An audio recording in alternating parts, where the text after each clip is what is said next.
네, 광주시는 폐기물 관리법 개정으로 오는 2030년부터 가연성 생활 폐기물의 직매립이 금지됨에 따라 대체 시설을 확보해야 하는 현안 과제를 지금 떠안고 있습니다. 광주 쓰레기 소각장 설치 문제는 일부 자치구에서 소극적인 행보를 보이는 데다 주민들의 반발까지 겹치면서 두 차례 공모가 무산된 바 있는데요. 자, 광주시는 주민들의 반발로 입지를 정하지 못하자 의견 수렴 등을 거쳐서 5개 자치구가 한 곳 이상씩의 후보지를 신청하도록 하는 방식으로 전환해서 오는 25일까지 신청서를 받고 있습니다. 자, 이를 앞두고 광주시의회 환경복지전문위원회에서는 최근에 집 근처 소각장 설치에 대한 인식조사를 했는데요. 자, 오늘 이슈판에서는 최지연 광주시의회 환경복지위원장을 연결해서 이번 조사 결과와 앞으로의 어떤 좀 고민이 필요한지 이야기 나눠보도록 하겠습니다. 최지연 의원 연결돼 있습니다. 의원님 안녕하십니까? 예, 안녕하세요. 네, 후반기 의회에서는 환경복지위원장을 맡으셨네요. 네. 예, 지금 행정사무감사 준비하시느라 꽤 바쁘시죠, 요즘에? 네, 저희가 지금 오늘 이제 본회의를 예. 개최를 했었었는데요. 시정 질문의 회기가 이제 끝났습니다. 이제 다음은 행정사무감사, 그렇죠. 그리고 이어서 추경, 그리고 본예산 예. 심의하고 또 의결하는 회기가 기다리고 있습니다. 예, 앞으로 그 업무가 그냥 산더미군요. 앞으로 예, 촘촘한 또 의정 활동 부탁드리겠습니다. 네, 그러겠습니다. 자, 의원님 앞서 말씀드린 바와 같이 오는 2030년부터는 가연성 생활 폐기물을 직매립하는 게 이제 법적으로 금지가 되지 않습니까? 네. 그런데 문제는 이제 전국의 특광역시 가운데 유일하게 이제 광주가 소각장이 없는 곳인데 현재 지금 어떤 상황인지 전반적으로 한번 짚어주시면 좋겠습니다. 네, 이제 현재 지금 발생하는 생활 폐기물을 적정하게 이제 처리를 해야 되는데요. 앞서 모두에서 이제 말씀해 주신 것처럼 입지를 선정하기 위해서 시민들로부터 공모를 받았었는데 지금 1차, 2차 공모가 무산된 바 있습니다. 또 이런 시민들이 신청한 그 후보지가 그 지역에 또 주민들이 반대하는 또 주민들 갈등 사항들도 발생하고 있었고요. 그래서 이제 광주시가 5개 자치구 에서도 함께 책임을 가지고 이 시설에 대한 입지를 같이 좀 결정하는 과정의 역할을 요구하면서 예. 5개 자치 7곳 이상씩 후보지를 신청하는 방식을 전환해서 신청을 받고 있습니다. 그렇지만 5개구가 다 신청을 한 건 아니고요. 지금 현재 서구, 남구 그리고 광산구가 지금 후보지를 시민 공모를 받아서 신청을 했는데 지금 현재 동구와 서구도 지금 추가로 좀 할 것으로 알고 있습니다. 네. 자, 뭐 1차 공부에서는 동구와 북구입니다. 그렇죠, 죄송합니다. 그렇죠. 동구와 북구. 네. 예. 지금 이쪽에서는 좀 다시 검토를 하고 있는 상황이고, 자 어찌됐든 간에 두 차례 공모가 상당히 좀 우여곡절을 겪고 있습니다. 말씀하신 것처럼 5개 자치구 한 곳 이상씩은 반드시 후보지를 신청하라라는 식으로 이제 광주시와 자치구청장들이 이제 의기투합을 해서 좀 접수를 하고 있는데 이게 오는 25일이 신청 접수 마감이죠? 지금 현재 아까 남구 한 곳, 서구 네. 한 곳, 광산구 4곳이 신청을 했고요. 지금 이제 이번에가 3차였었는데 3차 공모에 불참한 동구, 북구도 후보지 공모에 참여키로 했다라고 전해 들었습니다. 그렇군요. 그리고 지금 현재 이제 쓰레기를 우리 생활 폐기물을 처리하고 있는 게 지금 연료로 만드는 SRF 시설에서 그렇게 지금 처리하고 있는 일부 있고요. 그다음에 또 매립을 하고 있는 상황입니다. 그런데 2030년에는 이제 직매립이 금지가 됨에 따라서 그리고 지금 이제 쓰레기를 안전하고 적정하게 처리하는 방법으로서 이제 시가 소각장으로 결정을 했습니다. 시설 처리 용량은 650톤 하루 처리 용량을 그렇게 정했고요. 그래서 지금 이제 그 다음에 남아있는 큰 과제가 적정한 입지입니다. 그런데 그간의 이제 폐기물 처리 시설과 관련해서는 그런 환경적인 어떤 부정적인 영향이라거나 그리고 소각장이 갖고 있는 이미지 등 그래서 이제 시민들이 이 부분에 대한 우려와 또 반대 입장들을 좀 내고 있는 상황이기 때문에 네. 그래서 이제 시민들이 우려하는 부분에 대한 구체적으로 이해를 통해서 어떻게 이게 시민들의 불신과 아니면 걱정 사항들을 해소시키면서 해결해 갈 것인가가 좀 중요한 관건일 것 같습니다. 예. 자, 지금 이 신청서를 낸 곳에서 이제 충분한 검토를 거쳐서 최종 이제 입지를 정해야 되는데 그에 앞서서 환경복지 전문위원회에서는 최근 생활 폐기물 소각시설 거주지 인근 설치 수용 여부와 관련해서 설문조사를 실시한 것으로 알고 있는데 먼저 이번 조사는 어떻게 진행이 됐고 어떤 결과가 나왔는지요? 일단 지금 말씀해 주신 거로는 그 지역에 대한 어떤 이제 내용 안에는 있었습니다. 네. 소각시설 설치 수용 여부에 대한 부분들도 이제 있긴 했는데요. 전반적인 저희가 이번에 설문을 한 이유는 앞서 1, 2차 공모 과정에서 물론 그 공모 요건에 부합하지 않는 내용들이 있었기 때문에 그래서 그 1, 2차는 무산이 됐던 거였고요. 그러는 이제 과정에 이제 지역민들은 뒤늦게 여기에 후보지 중에 하나다라고 이렇게 알고 계신 상황들이 발생하는 그 이후에 주민들의 반대들이 이제 굉장히 강력하게 있었습니다. 그래서 이제 이런 이제 시설의 입지 결정과 그 다음에 이게 적정한 또 입지인가라고 하는 이제 검토 절차들이 이루어지고 있는데요. 네. 구체적으로 입지 선정위원회에서 이제 이런 내용들을 검토하고 또 어떤 입지를 선정하게 되었던 평가 기준 또 그에 대한 지표들이 있을 텐데 이제 그런 것을 통해서 이제 결정합니다. 그래서 이제 위원회에서 물론 이루어지고 전문성을 가지고 있는 위원회에서 이루어지고는 있지만 해당 지역에서는 이것에 대한 내용들이 어떻게 되는지 소위 말하면 이제 투명성 부분일 것 같습니다.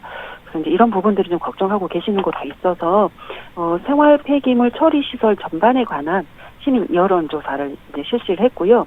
그리고 제가 알기로는 2023년 그러니까 작년 2월 게 광주시가 또 이런 관련 유사한 여론조사를 한 걸로 알고 있습니다. 네. 그래서는 1년여가 좀 지난 이 상황에서 시민들의 인식은 좀 어떤 변화가 있었는지 그래서 아까 말씀드렸던 생활폐기물 송화시설이 우리 지역에 설치가 된다라고 하면 어떤 입장이십니까? 라는 내용들을 포함하고 네. 그다음에 이런 이제 쓰레기와 관련되어 있는 정책은 어떤 방향을 해야 될 것인지 또 이런 생활폐기물 소각시설 등 처리시설에 대해서는 어떤 부분이 걱정이 되시는지 이런 내용들을 좀 재반 내용들을 인식조사를 했습니다. 그렇군요. 자, 그러면 한 가지 하나하나 좀 알아보죠. 자, 집 근처에 소각장 설치와 관련해서 보니까 시민들의 응답자의 절반 이상이 넘게 찬성을 한 것으로 나왔는데 왜 이처럼 1년 사이에 좀 인식이 많이 달라졌다고 보십니까? 의원님께서는? 네, 일단 저희가 요번에 이제 조사한 거는 3,500여 분에게 전화 연결을 해서 이제 답변을 700분이 해주셨습니다. 그래서 이제 여기에 대한 이제 내용 결과를 가지고 저희가 이제 많이 발표를 한 건데요. 그렇다면 이전보다 이 소각 시설에 대해서 수용성이 조금 이제 높아진 걸로 알 수가 있습니다. 물론 이제 작년에 시가 조사했던 대상 모수가 더 많았습니다. 이제 이번에는 아까 응답률은 이제 낮았지만 어떤 700명이 대답한 내용을 좀 비교를 해보자면 아마도 이번에 1, 2차가 좀 무산된 이후에 5개 구에서 각 지역 동별로 이 생활폐기물 처리 시설과 관련되어 있는 공청회 내지는 이 설명회 내지는 이에 대한 이제 시민들에게 이러이러한 과정으로 진행된다라고 하는 이 설명회 기회들이 있었습니다. 그래서 아마 이제 이런 부분이 좀 이번에 이제 변화에 대한 영향이 아닐까라고 좀 생각을 했고요. 그리고 또 이제 이런 생활 폐기물 시설에 대해서는 아까 이제 우려점들이 있습니다. 이제 이런 환경 영향, 그래서 예를 들면 뭐 다이옥신 문제라거나 이런 배출가스에 대한 이제 이런 악영향이 우리 시민들에게 건강상 문제가 있는 거 아니냐라고 하는 우려점들이 있었는데요. 그래서 이제 이번에는 폐기물 소각 시설에 대한 어떤 그 안전도 기준 뭐 이런 것들 좀 강화하고 있는 추세입니다. 그래서 이제 이런 부분들에 대해서 알리고 또 하나 그리고 이 생활 폐기물 처리 시설에 입지하는 지역에 그 주민 물론 첫 번째가 안전이고요. 그다음에 이제 주민들의 필요한 어떤 기반 시설이라거나 요 관련되어 있는 이제 지역의 그 인센티브 또 주민들이 필요로 하는 시설들을 또 부가적으로 하고 또 이 시설에 대한 어떤 이미지의 부정적 이미지를 불식시키기 위해서 또 광주시가 그 계획하고 있는 이런 구상들이 좀 알려지면서 이런 부분에 영향이 좀 있지 않았나 이렇게 생각을 하고 있습니다. 그렇군요. 자, 3,500명에게 전화를 드려서 700명이 답변해서 응답률 20% 정도가 지금 나오고 있는데 2%입니다. 예, 2% 정도가 나오고 있는데요.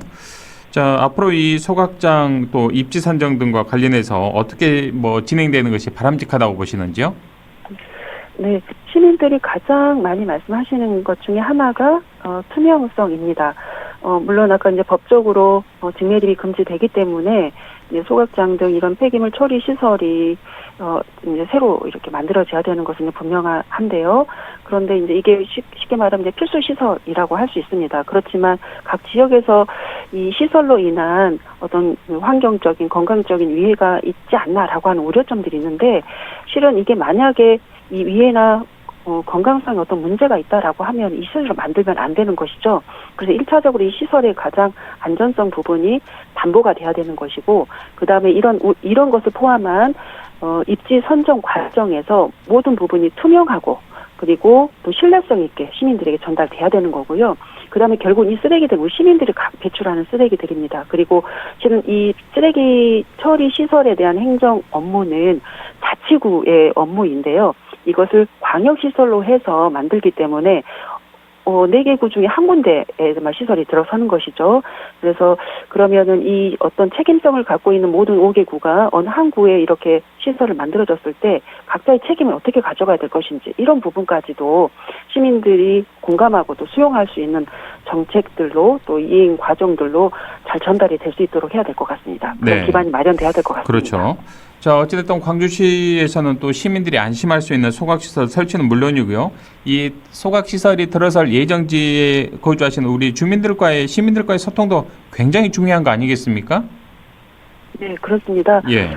실은 이제 모든 행정의 어떤 그 집행 과정들이 하나하나가 시민들에게 잘 전달돼야 되긴 하지만 실제 그렇지 못한 부분들이 있습니다. 이제 뭐 여러 요인들이 있겠습니다만 그런데 이제 이거는 지금 아까 입지를 시민들로부터 공모를 받았습니다. 5개 구와 그 자치구를 통해서 그리고 우리 지역의 그 이유는 이제 우리 지역에 이런 시설이 들어온다로 할 수 있도록 해도 괜찮다라고 하는 어떤 이제 수용성 부분에 있어서 우선순위가 있었을 것 같은데요. 그런데 이제 이게 수용성이라고 하는 거는 그 지역에 미치는 영향을 두고 있는 지역의 이제 재반 어떤 그런 전체적인 부분으로 또 봐야 되기 때문에 각기 어떤 입장과 여건에 따라서 좀 달리 의견들이 있을 수 있습니다. 뭐 그런 것들도 포함해서 각 시민들이 갖고 있는 여건과 입장에 따라서 예를 들면 지금 쓰레기를 많이 배출하는 지역은 특정 지역이라고 할 수 없지만 이제 많이 인구가 밀집되어 있는 지역인데 소각장은 농촌 지역이나 인구가 밀집되어 있는 않도록 하는 곳에 입지하려고 한다라고 봤을 때 농촌 지역에서는 이것에 대한 불만이 있을 수 있는 거거든요. 그렇다면은 이런 시민들이 갖고 있는 그런 받아들이는 그런 입장들도 충분히 이해하면서 이 행정에 대한 이제 집행 부분이 있고 그런 부분들이 좀 더 잘 알려지도록 해야 될 필요가 있다 이렇게 좀 생각을 해봤습니다. 네. 자, 어찌됐든 이 소각장 쓰레기의 또 소각시설 입지 선정 과정에서 주민들과의 우리 광주시 시민들 사이에서 또 불필요한 갈등이 생기지 않도록 행정기관에서 좀 각별히 좀 지혜를 모아 주셨으면 하는 바람입니다. 자, 의원님 이번에는 화제를 돌려보죠. 최근 광주 지역에서 땅꺼짐 그러니까 이른바 싱크홀 사고가 잇따르고 있지만 광주시의 지하 안전을 위한 종합적인 컨트롤 타워에 대한 역량이 부족하다라는 지적을 하셨던데 어떤 취지에서 하신 말씀이신지요? 네, 지금 땅꺼짐 이제 사고가 끊이지 않고 발생하고 있습니다. 근데 그 원인이 보니까요 상하수가 늦으로 인한 영향, 뭐 지하수 고갈 등이 발생해서 지하수 흐름이 변화가 생겼다거나 또 아니면 공사 영향, 또 그 지역의 어떤 다짐을 제대로 해야 되는데 하지 않았다는 그런 결과로서 땅꺼짐이 이제 발생하고 있고 크게는 뭐 이런 시민들의 안전사고도 발생하고 있습니다. 이제 이런 사고가 전국적으로 발생했었고요. 그래서 지난 2018년에 지하안전관리에 관한 특별법이 시행됐습니다. 법 제정 그 전에 됐고요. 시행이 2018년부터 됐습니다. 여기에 이제 크게 좀 주목할 만한 게 지하시설물 관리자는 1년에 2회 이상 유관조사, 그 다음에 5년마다 그 지표 투과 레이더를 통한 공동조사, 그러니까 일명 땅속에 비어있는 공간이 있는지에 대한 여부 조사를 하도록 되어 있습니다. 네. 그리고 이제 이런 조사와 함께 그다음에 이런 지하 시설물이 각기 관리하는 주체들이 다릅니다. 뭐 아까 상하수동 관련 있었고요. 그다음에 뭐 가스 관로도 있을 수 있고 통신 시설들이 지하에 이렇게 시설들이 있는데 이제 이런 시설들에 대한 이제 관리 주체가 각 다르기 때문에 이것에 대한 함께 통합 관리하고, 그 다음에 아까 각 조사하는 주체들은 하는 내용들이 함께 통합 관리되고, 그 다음에 이런 사고, 사건들이 발생에 대한 미연에 예방하기 위한 목적으로 하고 있는 취지로서 이 전담, 통합, 이런 부서들을 두도록 하고, 그런 지원 안전을 책임을 지도록 했었는데요. 이번에 저희가 제가 시정지문을 준비하는 과정에 보니까 지하 안전 관련된 전담 부서는 만들어져 있으나 네. 이런 관리나 또 이 본 법에서 주도록 하는 취지에 맞춰서는 제대로 좀 하지 못한 부분이 좀 발견이 돼서 이런 부분을 지적을 했었습니다. 예. 자, 그렇다면 의원님, 지난 10년 동안 광주 지역에서 발생한 땅꺼짐, 싱크홀 이 건수는 몇 건 정도 됩니까? 요즘에도 뭐 심심찮게 발생해서 이제 뉴스에 나오고 있는데요. 예. 지금 지금 현재 지금 보도된 내용 제가 지금 확인한 본 네. 바로는 지금 우리 이제 광주시가 경기나 서울 다음으로 많이 발생을 하고 굉장히 있습니다. 많군요. 예. 예, 주요 또 원인이 이제 10년간 이제 조사 결과치입니다. 네. 발생 수치입니다. 그리고 이제 주요 원인이 그 하수 관로의 누수로 인한 그 영향이 가장 큰 것으로 저희가 확인을 했고요.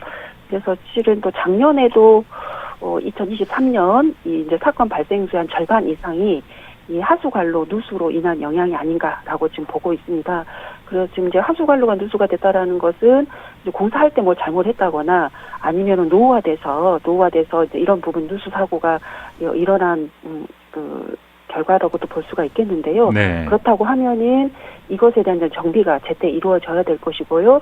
그다음에 현재 아까 혹시 저 땅꺼짐이 큰 사고로 이어지지 않도록 하기 위해서는 네. 아까 그 공동조사 혹시 비어 있는 거 이런 거 조사하도록 되어 있는데 그런 조사를 제대로 해서 큰 사고가 나지 않도록 빨리 그럼요. 보안 공사를 한다거나 조치를 사전 조치하도록 해야 되는데 이런 부분에 있어서는 지금 이제 시에서도 이제 대비를 하고 있다라고는 하지만 작년에도 이런 이제 싱크홀 사고들이 있고 상황들이 발생했기 때문에 조금 걱정이 되는 거고요. 그다음에 이제 물론 이제 이번에 이제 시정 질문 관련해서 제가 또 확인했기 때문에 이제 바로 좀 시정이 될 거로 좀 저희가 계속 요구할 것이고 하리라고 좀 이렇게 기대하고 있습니다. 그렇군요. 자, 공교롭게도 의원님께서는 지난 2022년 10월에도 이 시정 질문 자리를 통해서 이와 비슷한 지적을 했는데 지난 2년 동안 크게 좀 개선된 상황은 보이지 않던가요? 어떻습니까? 네, 아까 이제 지하안전 관리에 대한 그 전담 팀이 이제 만들어졌던 것. 예, 그게 좀 변화라면 변화군요. 예. 있어서 이제 그런 부분에 있어서는 이제 시정 질문 이후로 어떤 개선된 부분이라고 제가 그냥 봤습니다. 네. 이제 다만 아까 각 그 지하 시설물에 대한 이제 책임을 지고 있는 각 주체들이 있는데 이 각 주체들이 그 일을 제대로 하고 있는지도 어찌 보면은 이 지하 안전팀에서 이제 이런 것을 좀 총괄하면서 역할을 해야 되는데 현재로 보니까 아까 조사 결과에 대한 이제 자료 수집 그다음에 뭐 정리 이런 일은 하고는 계셨습니다. 다만 또 그 안에서도 조사 결과가 각 자료마다 좀 상이한 내용들이 있었고요. 그다음에 이제 조사 내용에 대한 이제 분류가 조금씩 달라졌던 내용들이 있는데 그럼 그것이 왜 달라졌는지 아니면 데이터가 좀 다른 부분이 있다면 왜 그랬는지 확인해서 왜냐하면 사고 하나가 혹시 발생했던 게 큰 사고일 수도 있기 때문에 하나라도 더 막아야 되지 않겠습니까? 근데 이제 이런 자료에 대한 좀 재확인이나 이런 것들이 좀 이루어지지 않고 있는 것 하나 예를 보더라도 이게 이제 그 전담부서로서의 그 책임과 기대하는 요구만큼의 일은 좀 못하지 않고 있는 건가라고 좀 생각을 했고요. 아까 제가 참 그 잘못 말씀드린 게 있는데 경기, 강원, 서울 다음으로 전국에서 저희가 광주가 4번째로 10년간 통계는 많았었습니다. 그렇군요. 바로잡겠습니다. 다시 한번 바로잡고요. 예. 자, 그리고 앞으로도 이제 이 문제 말씀하신 것처럼 시민들의 안전을 보장하기 위해서 종합적인 대책 마련은 물론이고요. 앞으로 좀 멀리 긴 호흡을 통해서 중장기적인 대책 마련도 필요해 보이는데 어떤 조언을 좀 해주고 싶으십니까, 광주시에? 네. 아까 말씀드렸던 것처럼 이런 그 싱크홀 사고가 일어나는 원인들은 이제 크게 몇 가지로 이제 좀 파악은 됩니다. 그래서 실은 이제 이런 이 원인이 되기 때문에 이제 이런 일이 발생하지 않도록 예방을 해야 되는 거고요. 지금 현재 우리 지하에서 일어나는 것은 바로 육안으로 확인할 수 없기 때문에 그래서 지표 투과 레이더, 그러니까 그런 어떤 기술적인 장비나 방법을 통해서 좀 조사를 해가지고 현재 혹시 이제 문제가 없는지를 빨리 파악을 해가지고 이제 대비를 하고 대책을 마련하도록 돼야 되는 것인데요. 문제는 늘 이제 예산. 그래서 지금 현재 국토부에서도 그 지자체에다가 이런 예산들을 마련해서 국실이 매칭을 해가지고 이런 조사를 하도록 예산을 좀 하겠다라고 하고 있습니다. 이거는 우리 광주만의 문제가 아니라 전국적으로 비슷한 상황이기 때문에 아마 그럴 텐데요. 그래서 어떤 시급성을 갖는 이 내용들이기 때문에 좀 사고가 나지 않도록 그런 그 조사나 그다음에 대비책들을 그다음에 이런 일을 안정적으로 일할 수 있도록 우리 행정 조직의 어떤 정비가 좀 필요할 것 같습니다. 네. 자, 지금 청취자 여러분께서는 최지현 광주시의회 환경복지위원장과 이슈판을 라디오를 통해 생방송으로 듣고 계시고요. 유튜브 채널을 통해서 지금 화면과 함께 시청을 하고 계십니다. 유튜브 채널에 쿠키 소년이라는 닉네임을 쓰시는 우리 시청자분께서 방송 감사합니다 하셨고요. 이영진 빈체시온님께서도 방송 잘 듣고 있습니다. 감사합니다 라는 의견 주셨고 1971번 쓰는 우리 새싹문자 애청자님께서는 기아 4승 전승으로 우승 예측해봅니다. 기아 화이팅입니다. 오늘 기아 코리안 시리즈가 있죠, 의원님? 네, 예, 그래서 좀 시민들이 네. 큰 기대를 가지고 지금 그러니까요. 아마 예. 자, 그렇고요. 그리고 또 보니까 의원님께서 대표 발의하셨던 광주시 온실가스 감축 인지 예산제 운영 조례안이라는 게 있던데 약간 좀 생소합니다. 이게 온실가스 감축 인지 예결산 제도라는 게 어떤 제도를 의미하는 겁니까? 지금 이제 우리가 기후 위기라고 표현을 하고 있는데요. 네. 이제 이런 기후 위기가 된 이유가 이제 온실가스가 과다하게 발생을 해서 지금 전체적으로 이제 지구 온도가 높아가는 문제이지 않습니까? 그렇죠. 그래서 결국은 이제 우리가 광주는 2045년 탄소 중립을 목표로 하고 있고요. 정부는 2050년 국가 목표를 세워놓고 있습니다.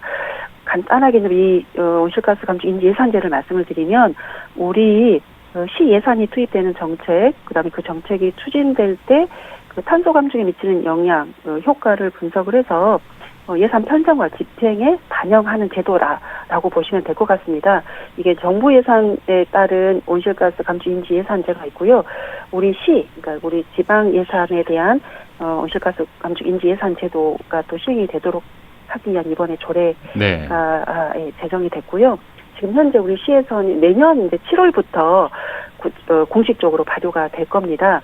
이제 다만 지금 현재 그럼 하고 있지 않는 하지 않는 거 아니냐라고 또 궁금하실 것 같은데 네. 현재는 이제 시범으로 지금 현재 시행을 하고 있고요.